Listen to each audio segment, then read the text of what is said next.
Assalamu alaikum my dear all shining stars. Welcome to another video. I hope you all are doing well. So आज की video में हम लोग inheritance of muscular dystrophy पढ़ेंगे। ये chapter 23 inheritance का topic है और ये एक सेक्स लिंक रिसेसिव डिसऑर्डर है। सेक्स लिंक रिसेसिव डिसऑर्डर का ये मतलब होता है कि ये मोर कॉमन होता है मैन में एज कम्पेयर टू वुमेन, क्योंकि रेयर होता है। क्यों रेयर होता है? क्योंकि ये एक सेक्स लिंक रिसेसिव डिसऑर्डर है। वुमेन को दो ट्रेड्स चाहिए होते हैं, दो एलील चाहिए होती है for controlling this trade, but man को सिर्फ और सिर्फ एक एलील चाहिए होती है for controlling this trade. That's why ये मोर कॉमन होता है मैन में एज कम्पेयर टू वुमेन।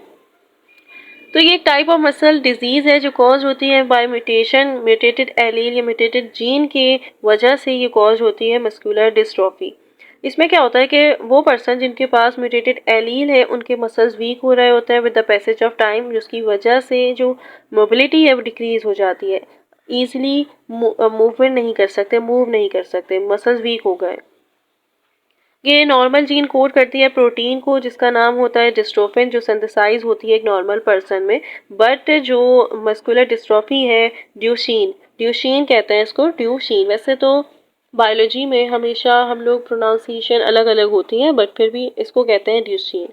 तो ये जो ड्यूशीन मस्कुलर डिस्ट्रॉफी है उस पर्सन के पास ये डिस्ट्रोफिन प्रोटीन नहीं होता है ड्यू टू रिसेसिव एलीन्स, और इस एब्सेंस की वजह से लीकेज होती है कैल्शियम की, जिसमें बोन्स वीक हो जाती हैं।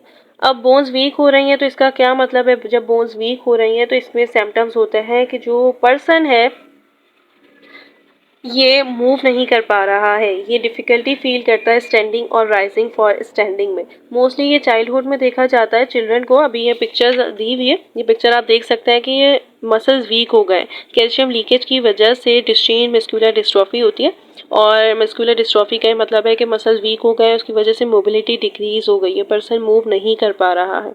जबकि नॉर्मल हेल्दी मस्कुलर आपको दिखाया हुआ है, यहाँ पे शो किया हुआ है normal healthy musculature. Mostly appear होती है चाइल्डहुड में, where child begins to have difficulty in standing और rising for standing.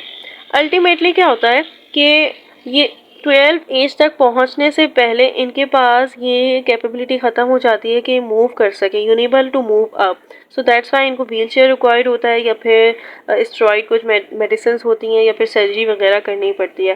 With the passage of time ये फील करते हैं डिफिकल्टी इन ब्रीथिंग, क्योंकि देखें हार्ट मसल से बना हुआ है, डायफ्रागम मसल से बना हुआ है। दैट्स वाई क्या होता है कि जब भी पैसेज ऑफ टाइम के साथ साथ ये मसल्स अपना वर्क प्रॉपर्ली नहीं कर पा रहे होते हैं, जिसकी वजह से इनको डिफ़िकल्टी होती है, और इस डिफ़िकल्टी की वजह से ये after the age of 20 years unable हो जाते हैं कि सर्वाइव कर सकें। इनकी जो सर्वाइवल रेट होता है वो बहुत कम होता है after 20 age. Affected male can not survive for marriage, only carrier female survive. आप देख सकते हैं, मैंने आपको कहा था ये एक सेक्स लिंक रिसेसिव डिसऑर्डर है जो मोर कॉमन होता है मेल में, क्योंकि मेल को इस ट्रेट के लिए एक एलील चाहिए होती है जबकि वुमेन को दो एलील चाहिए होती हैं। दैट्स वाई ये इनहेरिट कर रहे होते हैं टू अ मेल बेबी। ये पैटर्न बिल्कुल एक्जैक्टली लाइक होता है लाइक हेमोफिलिक पैटर्न या फिर कलर ब्लाइंड पैटर्न। ये जो कलर ब्लाइंड पैटर्न या हेमोफिलिक पैटर्न होता है ना, ये होता है क्रिस क्रॉस मैनर, या फिर हम ये पैटर्न भी कहते हैं कि जिगजैग मैनर है। इसका ही मतलब होता है, ये आपको पता होगा अगर आप कलर ब्लाइंडनेस पढ़ चुके हैं या फिर हेमोफीलिया पढ़ चुके हैं। इसका ही मतलब होता है कि ग्रैंडफादर से ग्रैंडसन में डिजीज इनहेरिट कर रही है। ये इनहेरिटेंस पैटर्न होता है जिगजैग मैनर में। क्या होगा कि एक कलर ब्लाइंड फादर से या हेमोफिलिक फादर से वो डिजीज, वो जो एलील है, म्यूटेटेड एलील है, वो इनहेरिट होगी डॉटर में, एंड देन फिर डॉटर से सन में जाएगी, तो इसको हम कहते हैं जिगजैग मैनर। ये एग्जैक्टली सेम पैटर्न होता है एज हेमोफिलिक पैटर्न के, और मोस्टली ज़्यादातर देखा जाता है मेल में। तो ये होता है मस्कुलर डिस्ट्रॉफी और नॉर्मल हेल्दी मस्कुलेचर, और ये मोस्टली कॉमन होता है मेल में, और ये मसल्स डिजीज़ है जो कॉज होती है by mutation. So that's it. I hope समझ आ गया होगा। इस चैप्टर में सिर्फ हमारे 2 टॉपिक रह गए, इंशाल्लाह हम जल्दी वो टॉपिक भी करेंगे। जब तक के लिए अल्लाह हाफिज़, all the best to all of you.